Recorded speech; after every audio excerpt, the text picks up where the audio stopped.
কার্বো ভেজিটেবিলিস মৃত সঞ্জীবনী রূপে পরিচিত। কার্বো ভেজিটেবিলিসকে প্রায়ই মৃত সঞ্জীবনী আখ্যা দেওয়া হয়, কারণ এটি জীবনের শেষ পর্যায়ে থাকা রোগীদের জন্য অত্যন্ত কার্যকরী। বিশেষ করে যখন রোগীর মধ্যে নিম্নলিখিত লক্ষণগুলো দেখা যায়, তখন এই ঔষধটি অলৌকিকভাবে কাজ করে। মৃত্যুসম অবস্থা: কলেরা এবং টাইফয়েড।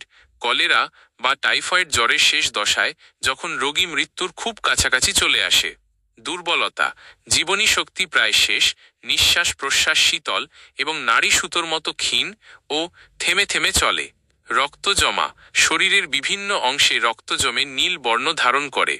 বাতাসের আকুতি: রোগী এতটাই দুর্বল যে সে ঠিকমতো শ্বাস নিতে পারে না এবং বারবার বাতাস কর বলে চিৎকার করে। এই ধরনের লক্ষণগুলো কলেরা, টাইফয়েড বা অন্য যে কোনো গুরুতর রোগের শেষ ধাপে দেখা গেলে কালক্ষেপ না করে উচ্চশক্তির কার্বো ভেজিটেবিলিস প্রয়োগ করলে খুব ভালো ফল পাওয়া যায়। 2. দাঁতের সমস্যা। দাঁতের মাড়ি ফ্যাকাশে এবং সহজে রক্তপাত হয়। সামান্য স্পর্শ বা চুষলেও রক্ত ঝরে।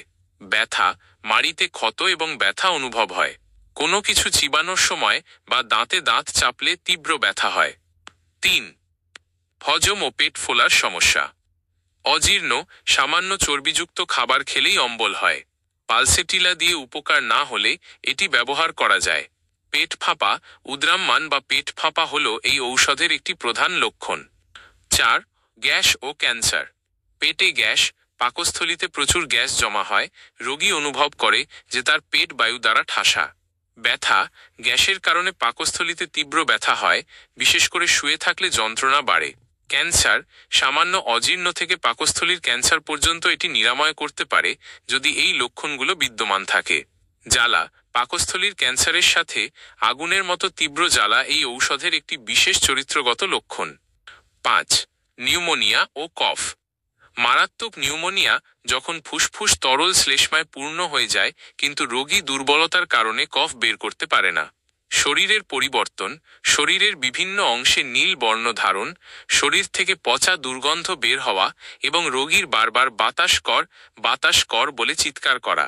এই অবস্থায় অ্যান্টিমোনিয়াম টার্টারিকম কাজ না করলে এটি খুব কার্যকর। 6. রক্তক্ষরণ।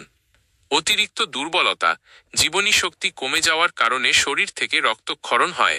বিভিন্ন স্থান থেকে রক্তপাত, ফুসফুস, নাক, পাকস্থলী, অন্ত্র, মূত্রথলি ইত্যাদি থেকে রক্তক্ষরণ হলে এই ঔষধ ব্যবহৃত হয়। যদি রক্তক্ষরণের সাথে এই ধরনের দুর্বলতার লক্ষণ দেখা যায়, তাহলে কার্বো ভেজিটেবিলিস প্রয়োগ করতে দেরি করা উচিত নয়। সাধারণত 230 এবং উচ্চ শক্তির ওষুধ ব্যবহার করা হয়।